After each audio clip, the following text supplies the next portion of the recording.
Deutéronome chapitre 16, à partir du verset 1. Observe le mois des épis, célèbre la Pâque à l'honneur de l'Éternel.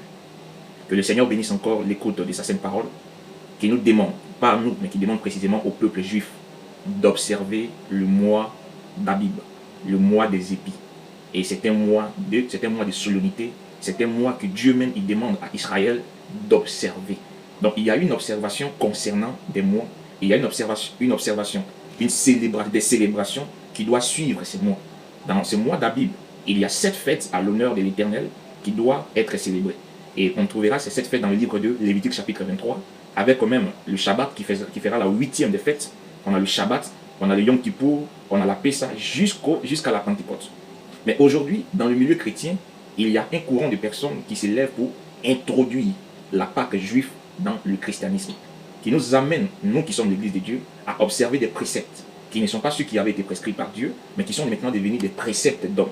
Car l'Écriture était claire, vous anéantissez la parole de Dieu au profit de vos traditions. C'est pourquoi l'apôtre Paul pouvait rappeler à certains juifs que lorsque vous prosélytez, lorsqu'un non-juif se convertit au christianisme, ne l'amenez pas à observer les coutumes qui étaient sur la loi, car nos pères même n'ont pas pu les observer. Maintenant, concernant la fête qui est célébrée partout, la Pessa, la Pâque juive, est-ce qu'aujourd'hui, l'Église du Dieu vivant, est-ce que l'Église qui est appelée, qui fait partie du deuxième exode, est-ce que cette Église qui est appelée à sortir de toutes les dénominations, appelée à sortir de toutes les congrégations religieuses et à former ce corps d'individus, est-ce que nous sommes aujourd'hui, est-ce que nous avons le droit de célébrer la Pâque? Lisons déjà l'institution de la Pâque. Où est-ce que l'Éternel Dieu, il avait institué la Pâque? On trouve ça dans le livre de Exode chapitre 12.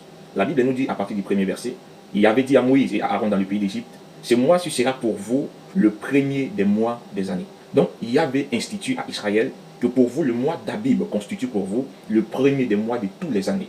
Or, Israël, nous savons très bien, a deux calendriers, a un calendrier civil et aussi a un calendrier religieux. Dans le calendrier civil, le mois d'Abib qui est le 7e mois, et dans le calendrier religieux, c'est le premier mois que Dieu a donné à Israël.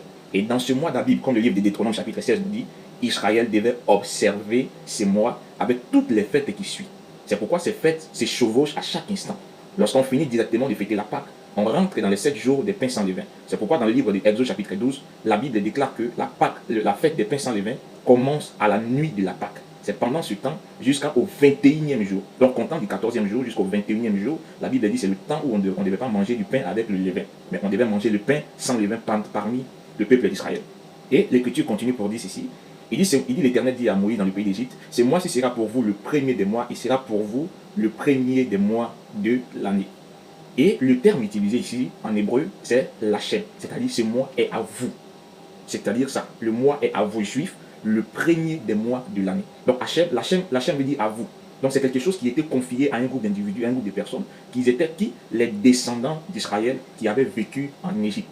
Car la Pâque a une signification, et même les pains sans levain aussi ont une signification. Et les herbes amères avec lesquelles ils devaient manger la Pâque même ont une signification pour eux, et avec leur période passée en Égypte. Et c'est pourquoi l'Écriture continue pour nous dire, à partir du verset 2, il dit, ce mois-ci sera pour vous le premier des mois, il sera pour vous le premier des mois de l'année. Parle à toute l'assemblée d'Israël et dit, le 10e jour de ce mois, on prendra un agneau pour chaque famille. Donc, il y avait Adonai institué ici les recommandations concernant la fête, la préparation de la Pâque. On devait prendre au 10e jour un agneau pour chaque famille. Voici des recommandations. Et ces préceptes, la Bible déclare, devaient être observés de perpétuité en perpétuité. C'est pour dire chaque célébration de Pâques, chaque famille, chaque maison devait avoir son agneau en main. Tu ne peux pas remplacer l'agneau avec un poulet. Tu peux pas remplacer, même aujourd'hui, tu ne peux pas remplacer l'agneau avec un chien, tu ne peux pas remplacer l'agneau avec un cochon, tu ne peux pas remplacer l'agneau avec une colombe. La recommandation pour la Pessa, pour la Pâque, c'était un agneau pour chaque famille.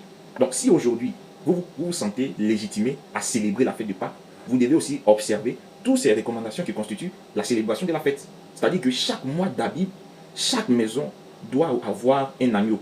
Et comme on le voit un peu chez nos cousins les musulmans, chaque tabaski, voilà comment même la fête de Pâques devait se célébrer, c'est-à-dire chacun a son agneau chez lui, et vous amenez maintenant cet agneau-là à l'abattoir, où chacun, pas quand je dis à l'abattoir, pas pour l'amener dans un lieu, mais au temps prescrit, au temps marqué, l'agneau devait être égorgé.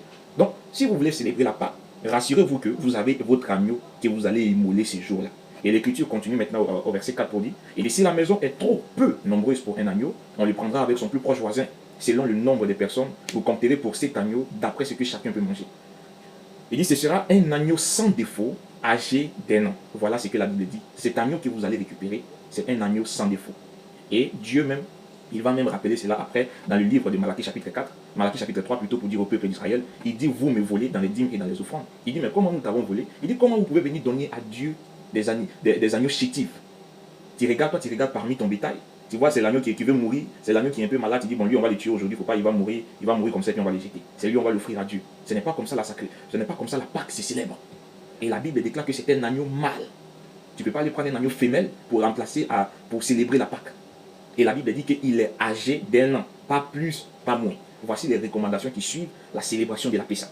Et l'Écriture continue toujours pour dire au verset 6, il dit, vous le garderez jusqu'au 14e jour.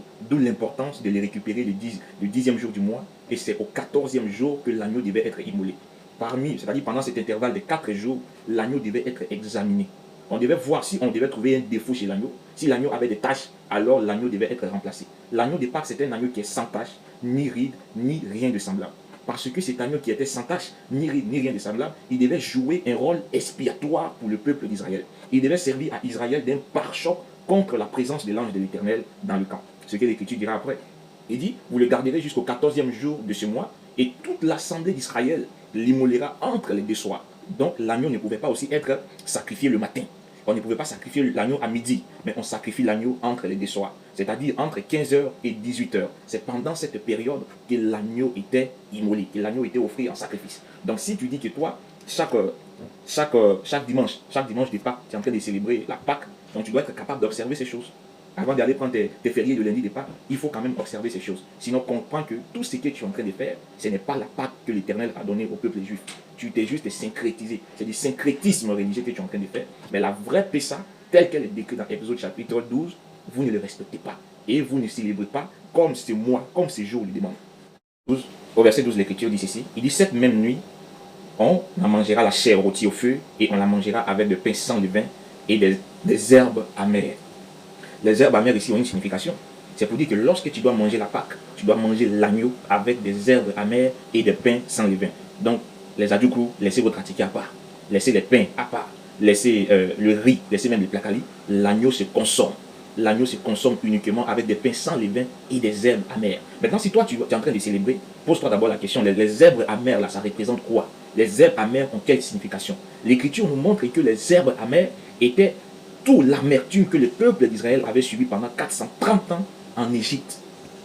Voici ce que signifient les herbes amères que les peuples d'Israël devaient manger avec l'agneau. Ils se rappelaient leur amertume qu'ils ont subi en Égypte. Mais toi aujourd'hui, tu n'as jamais mis tes pieds en Égypte, tu n'as jamais subi l'esclavagisme, tu n'as jamais été esclavagisé, mais c'est toi aujourd'hui qui veux manger l'agneau. Et en plus, vous ne célébrez même pas ça avec l'agneau, vous partez payer demi-poulet pour venir dire que vous êtes en train de célébrer la Pâque. Donc l'Écriture continue toujours. Il dit, vous n'en laisserez rien, oui, non, au verset 9 d'abord, il dit, vous ne le mangerez point à demi-cuit et bouilli dans le feu, bouilli dans l'eau plutôt. Donc, il n'y a pas de sauter revenir le jour de Pâques. Il n'y a pas de sauce tomate, non. La Bible déclare que vous ne le mangerez point à demi-cuit, non qu'il soit trop saignant, il n'y a pas ça. Et bouilli dans l'eau, mais il sera rôti au feu. Voici la seule manière de préparer l'agneau de Pâques.